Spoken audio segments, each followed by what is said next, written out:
Hi സുഹൃത്തുക്കളെ, നമ്മുടെ ഒരു വർഷത്തിന് 12 മാസമായി പിരിച്ചിട്ടുണ്ട്.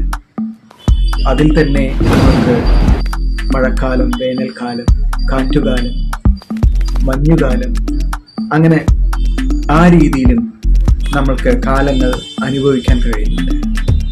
അപ്പോൾ നമ്മുടെ കാലത്തെ 4 യുഗങ്ങളായിട്ടും പിരിക്കപ്പെട്ടിട്ടുണ്ട് എന്ന് വേദങ്ങളും പുരാണങ്ങളും പല ഗ്രന്ഥങ്ങളും പറയുന്നു. സത്യയുഗം, ത്രേതായുഗം, ദ്വാപരയുഗം, കലിയുഗം, ഇങ്ങനെ 4 യുഗങ്ങളായിട്ട് പിരിക്കപ്പെട്ടിട്ടുണ്ട്.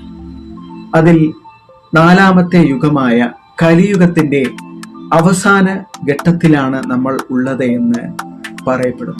ഈ 4 യുഗത്തിന്റെയും ക്വാളിറ്റി എന്ന് പറയുന്നത്, സത്യയുഗത്തിൽ ആ ക്വാളിറ്റി നമ്മൾക്ക് സ്വർണത്തിനോട് ഉപമിക്കാം.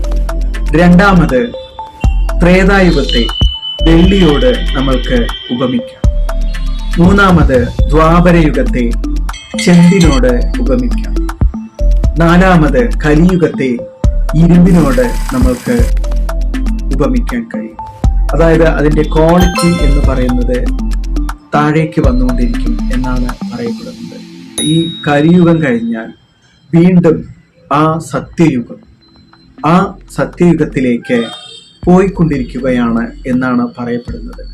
അതായത് കലിയുഗത്തിൻ്റെ എൻഡും സത്യയുഗത്തിൻ്റെ ആരംഭവും ചേർന്ന സംഗമയുഗം. സൂര്യൻ അസ്തമിച്ചു കഴിഞ്ഞാലും കുറച്ച് വെളിച്ചമുണ്ടാകും, അല്ലേ? അത് ശ്രദ്ധിച്ചിട്ടുണ്ടല്ലോ. അപ്പം അതേപോലെ കലിയുഗത്തിൻ്റെ ആ എൻഡിലും സ്വർണയുഗത്തിൻ്റെ ആ ആരംഭം വരാൻ വേണ്ട പ്രോസസ്സും നടന്നുകൊണ്ടിരിക്കുന്ന കാലഘട്ടമാണ് ഇപ്പോൾ നടക്കുന്നത് എന്നാണ് പല ആത്മീയ സംഘടനകളും പറയുന്നത്. Okay, thank you.